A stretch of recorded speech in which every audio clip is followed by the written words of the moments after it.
But there are baffling cases modern science has been able to reach. Extraordinary stories of a Russian housewife began to filter through the Iron Curtain in the 60s.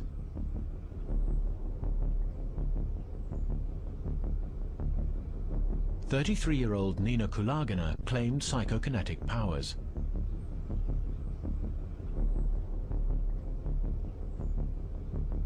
Her husband filmed her first attempts, and scientists have been arguing ever since. Kulagina apparently has the ability to move small objects over relatively small distances with a great deal of psychic effort.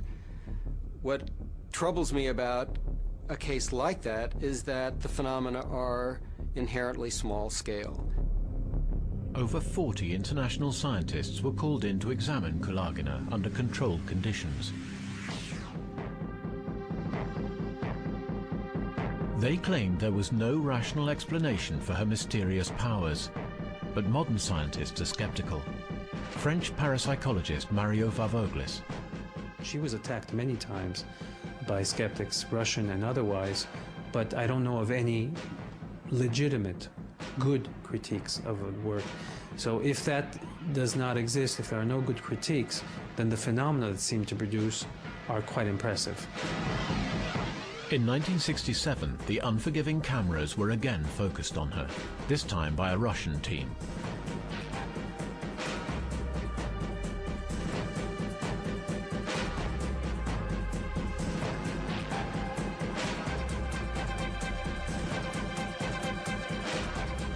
Even in close-up, it's hard to see how she's making the box shift across the table, but it certainly is moving.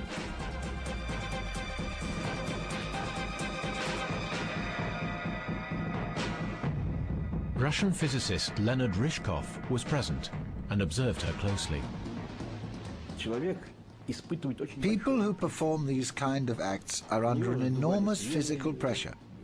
The veins of Kulagina were swollen. She started to sweat, and if she was lifting a heavy item, she really had to make an effort to achieve this.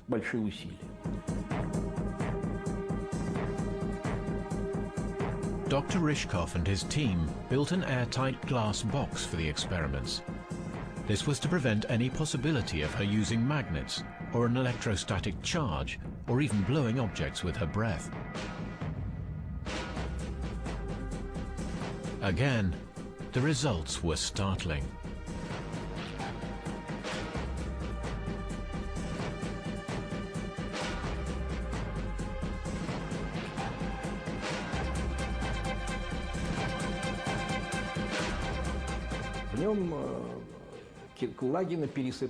Kulagina could move the matches as if a wind had pushed them. She didn't feel too well that day and did not want to experiment with larger objects. But through the glass box, any form of physical manipulation would have been impossible. Whatever else was happening, it was clear Kulagina was using enormous amounts of energy during the sessions. She lost weight. She complained of headaches. During one PK test, her pulse rate soared to over 200 beats a minute. Her brain activity registered 4 times normal level. Usually, she only gave sessions after many hours of careful preparation, which made some critics suspicious. But one day she was caught off guard. In 1974, 2 German scientists paid her a surprise visit. Psychologist Jürgen Keil from the University of Tasmania was one of them. Als wir dorthin kamen, war sie zunächst etwas zögernd, aber als sie dann erfuhr, dass überhaupt niemand etwas von dieser... When we arrived, she hesitated a bit, but when she heard that nobody knew of the whole thing, she was very friendly and invited us to come in and invited us to stay to have dinner with her. And she even started to move things while we were still eating. Wie wir noch sozusagen beim Abendessen waren. Kyle filmed Kulagina at work in her own home.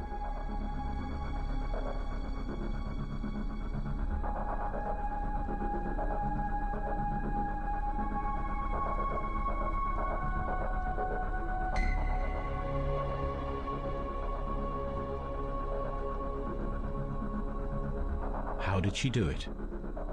Paranormal strength or just clever trickery? Even now he's not sure. I have to say that this experiment with a table tennis ball was really quite impressive. And I would like to hear from, let's say, a magician about how he would have done it under those circumstances. Kulagina died in 1981 after a heart attack. She made one last recording before her death, and for the first time, she failed. Had her psychic powers deserted her? Or had she just run out of the energy needed to maintain the deception?